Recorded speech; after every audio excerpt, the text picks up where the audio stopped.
Hi everyone, it's been an eternity that I posted anything on this YouTube channel. I've been procrastinating a lot of videos. Actually, not really procrastinating, but priorities change. But this video I felt was a need of the hour because since NEET is over, counseling is almost over for BAMS as well. And people are coming into courses. MBBS has already started, BMS is going to start in November, probably 1st of November.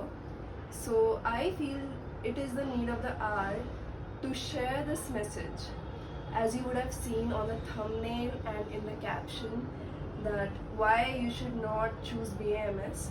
So before starting, I would like to apologize to all the Ayurveda practitioners, or rather I would call them bhakts, who do not want to accept the ground reality of today's medical system, the system in India, and anyone who is not ready to mentally accept the truths and the facts. I apologize to them. So, moving ahead to our topic, why I should not choose BMS. So, the main reason why anyone chooses BMS is because they do not get MBBS. Let me tell you, in our college, when seniors come for intro, at the end they ask one question: Ayurveda by choice or by chance? Which means, did you choose Ayurveda because you wanted to really do it, or you chose Ayurveda just because you couldn't get an MBBS seat?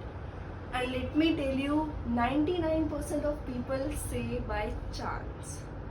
And it's absolutely okay. It's absolutely okay if you get BMS by chance. Is it? I'm going to list a few points which you should keep in mind before deciding whether you should take a drop and prepare for NEET, or whether you should choose a BMS college, or whether you should choose any other stream of any other system of medicine. First of all, when in 11th a student takes biology and starts to prepare for NEET, or even before that, since foundation classes begin from 9th standard nowadays, the main thing that, okay, parents enforce, but some people have their own interest, is to become a doctor. Now, what is the goal of a doctor? To heal people, to treat patients, right? Now, you can treat patients using Ayurveda as well, and you can treat patients using allopathic medicines as well. Then why are these two degrees, MBBS and BMS, so different? Why is such a hype regarding MBBS, and why do people treat BMS doctors as quacks? So here are a few points which will give you the ground reality check. First of all, frankly speaking, I'm a proud Ayurveda student. I respect my course a lot. I love doing it. I chose it. So I totally love it, I'm passionate about it, and I want to pursue my career in it. But the reality is that in our course, there are a lot of drawbacks, there are a lot of things which are being taught wrong. I'm not saying they're wrong. In that time, in that context, the rishis and the acharyas, what they wrote was different, but how it is taught today in the colleges, how the professors teach it, again it varies from professor to professor, college to college, but I would say almost 80% people don't know the actual translations. Even books are wrong.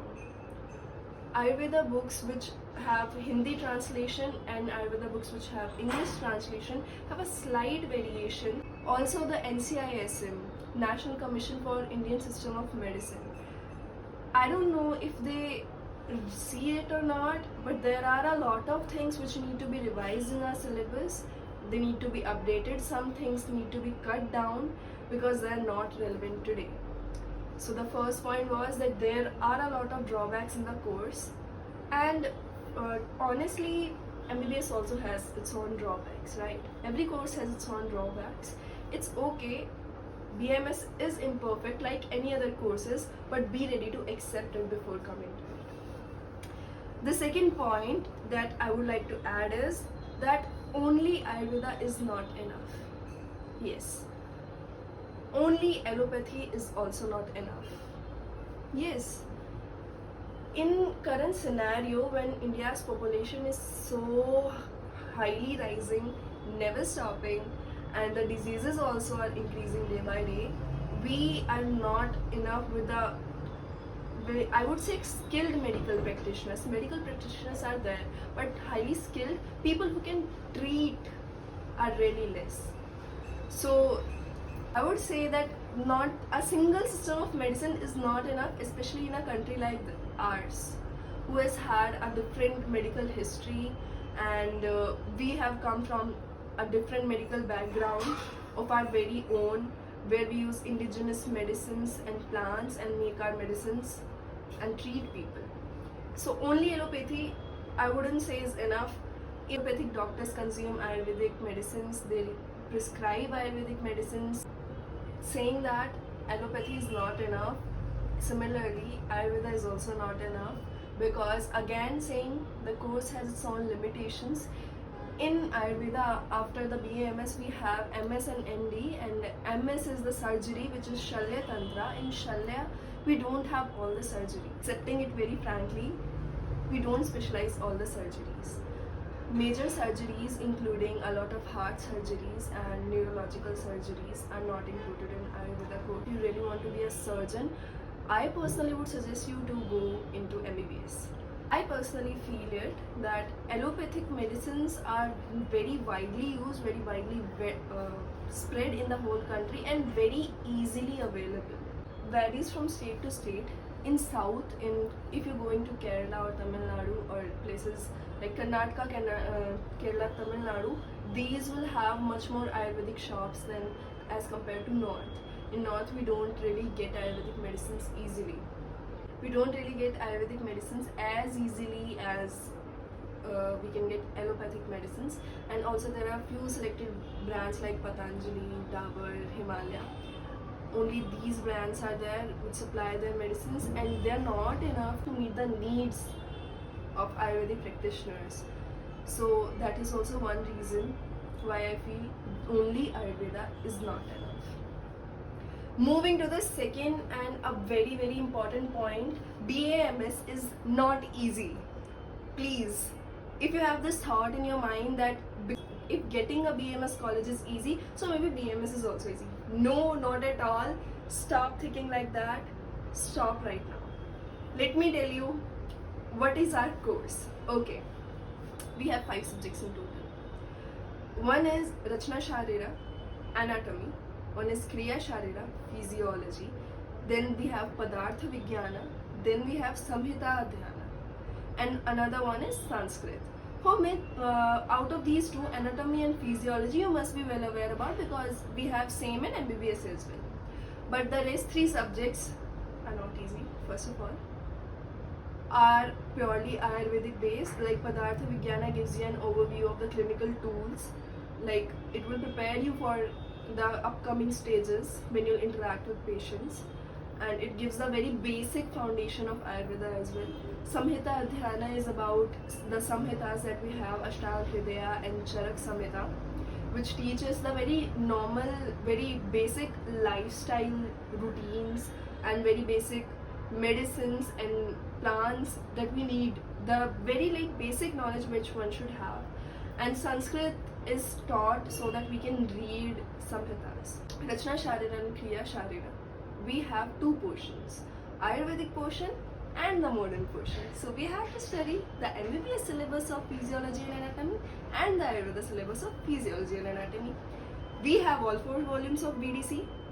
We also refer the same books in physiology as well, and we have to study it as minutely as MBBS students only, because okay, see it this way, like in NEET we have physics, chemistry and biology. We know in our field, when we enter into medical, biology will be more important, but we still have physics and chemistry, right? And you cannot skip physics and chemistry because they also matter, even if they have a lesser weightage of marks. Even if physics has 180 marks in NEET, you can't skip physics, right? Similarly, in our exams, 60% is Ayurveda and 40% is modern, but you can't skip modern, right? We have to study it just as minutely. We have to remember all the bones, all the foramens of the bones, all the projections of the bones, just as minutely as MBBS students. So, think it like this. On one hand, an MBBS student is studying 4 books and giving an anatomy exam. And on the other hand, we are studying 8 books and giving the same exam. The point is, Ayurveda is not easy. If you are thinking that, oh, I didn't get MBBS but it's okay, I'll get the title of a doctor, I'll be able to practice medicine and it will also be easy, then please erase this thought. Ayurveda is not everyone's piece of cake. Not everyone can memorize shlokas. Not everyone can understand the vast knowledge that it has. And not everyone is ready to accept the broad concepts it has. Moving to the next point. My next point is that it might be controversial for some people, but it's my personal opinion again. I feel if you want to do pure clinical practice throughout your life, MBBS students are going to have a slight edge over you.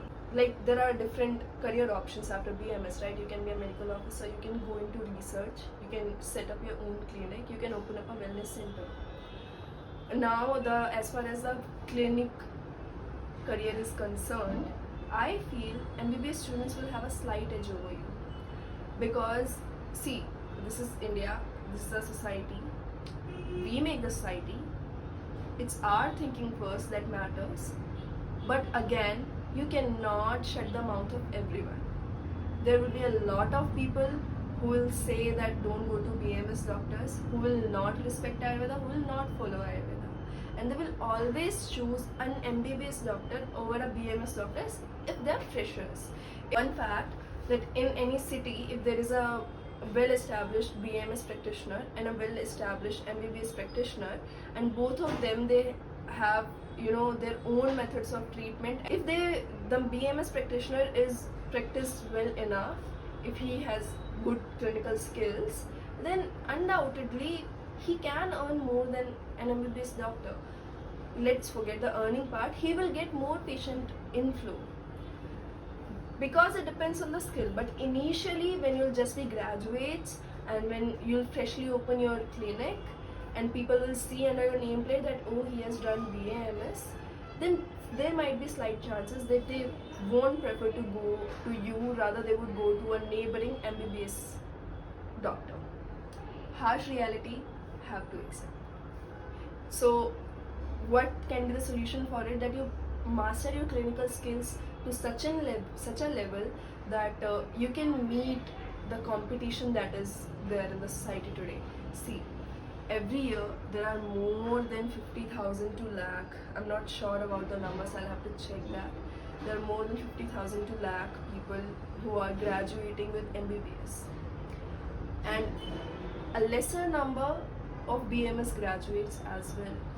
So every year India is getting a lot of doctors, and along with a lot of doctors there is a lot of competition in the career. And a lot of people say that in near future, there might be chances that doctors might be unemployed, and I don't disagree with the statement, because the number of doctors are so high, the jobs, vacancies in government jobs everywhere is so low, and the infra is not ready to accept a large number of graduates yet, and we are not ready as a society to accept the competition as well. On every nook and corner, you are going to find a clinic. Out of them, if 5 are going to be MBBS and 1 is going to be BMS, the BMS practitioner has to work his ass off to get the same number of patients, get the same number of respect in the society as those 4 MBBS students. Because already the people will have a mindset in their mind, which is, I can change your mindset, I can change my mindset, I can't change everyone's mindset, right? So it is going to be tough. If you really want to do pure clinical, just think a little about it. If you can take a drop and prepare for it, I would say I would be happy if you leave BAMS and choose your dream which you are really passionate about. Because doing something which you are like forced to do it without your inner conscience agreeing to it, every day you are feeling that this is not what you are made for and this is not going to help you, will not help for sure. Moving to the next point. It is just as important as other points. If you can't respect Ayurveda, don't take it. Exactly. See, there are different types of people in the society. There are people who call psychiatry as a pseudoscience. There are people who call Ayurveda as a pseudoscience. For a person like me who wants to be an Ayurvedic psychiatrist, people will call me a pseudoscientist, but I'm totally okay with it.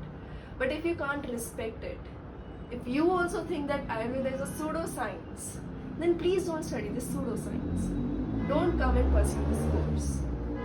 Ayurveda, let me tell you the nirukti of the word Ayurveda. Nirukti is the etymology, which is the meaning, how the word is derived.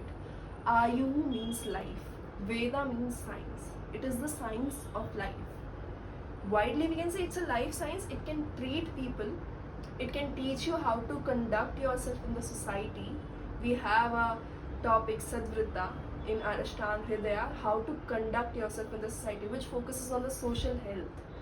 So it covers all your aspects of health, physical, mental, social, spiritual as well. So let me tell you, this course is very wide. It has a lot of concepts, and even though there are a lot of drawbacks in it, a little bit things which are taught wrong, some things which are not relevant today, it still has a lot of knowledge which is applicable in today's time. And I would say that for me right now, if I was back in 11th or 12th standard, I wouldn't have known that much. But today I feel after studying Ayurveda, I'll have a holistic and a more wider aspect of health than I would have had if I was into MBBS, frankly. So if you can't respect the course, if you can't accept the fact that you will have to learn Sanskrit, you will have to read books from Sanskrit, you will have to accept a lot of things as they are, you have to accept the curriculum, you have to work your ass off, and still you can't respect the course, then please stay away. Go prepare for MBBS, but don't come to BAMS and tell your fellow classmates that, oh, this course is so bad and we should not do it. Please don't do it. We already have a lot of people in BAMS sector who say this. There are a lot of people, our classmates give NEET exam. Every year the same story. In every batch there are 10 to 15 people who give NEET exam. They try to get out and get into MBBS, which is not wrong. If it's your dream, go pursue it. Don't do anything which your inner conscience doesn't agree to do. Don't do anything which you don't love, which you're not passionate about, because you'll end up doing it bad. Okay, but don't come and tell the classmates that don't do this course, it has so many drawbacks in that. Okay, we know. We already know it. So don't remind us again and again. Don't discourage others again and again. If you can't respect it, don't enter the course. That's it. Moving to the last point of the video, without any sugarcoating and speaking a very well-known fact, like what you do or do what you like. If you don't do what you like, you'll have to end up to like what you are doing. So if you don't like the course, but still you have come into a BMS college and you're confused whether or not should I stay in this college, then talk to your seniors, talk to your professors, talk to more people who are into this subject and why they chose it, why they're pursuing it, how has been their experience. Get an exposure, get an idea of how it is like to be an Ayurveda doctor in today's world, and then decide that, do you think you are made for this? If you think that you can do it, you can accept it, you can practice it, and you want to as well, then stay. I'm not saying, see, 99%, as I told before, 99% of people come by chance. So all of them initially will have this feeling that I'm not made for this course. Doesn't mean everyone should leave. Doesn't mean that everyone should be unsatisfied with the course.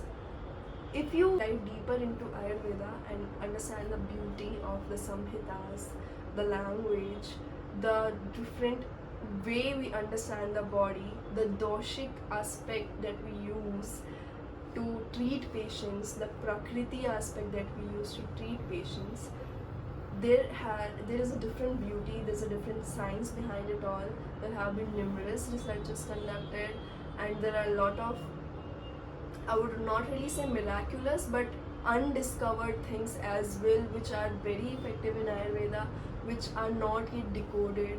It is a really good course, and if you are ready to accept the fact that it can be done, you can help Ayurveda to reach a better audience, a better number of patients, a better society, and you can do well in this sector, then you are most welcome.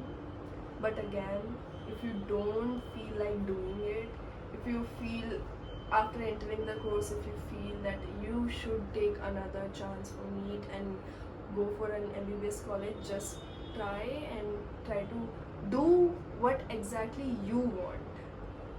Because in our course, let me tell you, there are a lot of, one reason why BMS doctors are not respected enough, or I would rather say people don't go to BMS doctors much, is because they're not skilled enough. Now, why are they not skilled enough?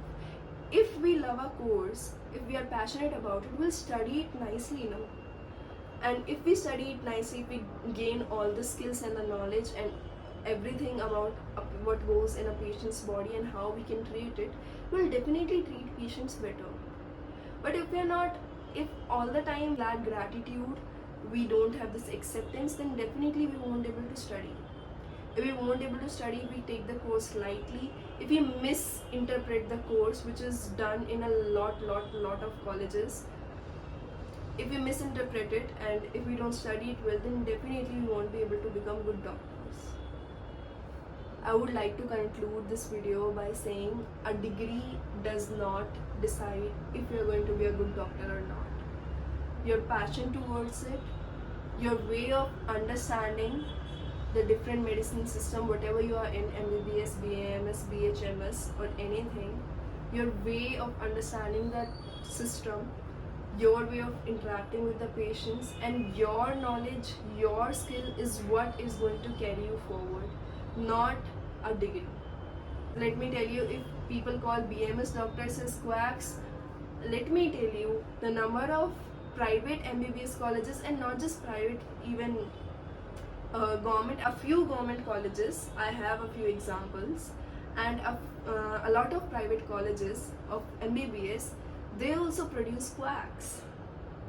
They also produce doctors every year who might not be as skilled, as good enough to go out and handle the patients. And therefore we see different cases when both allopathy and Ayurveda doctors, they treat the patient, they handle the patient in not an appropriate way, and it might even lead to complications. Every medicine system, every degree has its own drawbacks, its own toxicity, and similarly BMS also has it. But just keep all the points that I mentioned in your mind before choosing the course. And if you find this video interesting, if you find this video useful, informational, and you feel like you should share it with someone, with your professors, teachers, friends, MBBS friends, share it and do like it. That's it. I wish I could be more regular in posting videos. But as I told you, MBBS is not as hectic as BMS is. So I'm sorry I'm not able to, continue the YouTube journey as regularly as I wanted to initially. But stay tuned. I'll come up with a new video when I get a new thought, and if I finish the editing in time.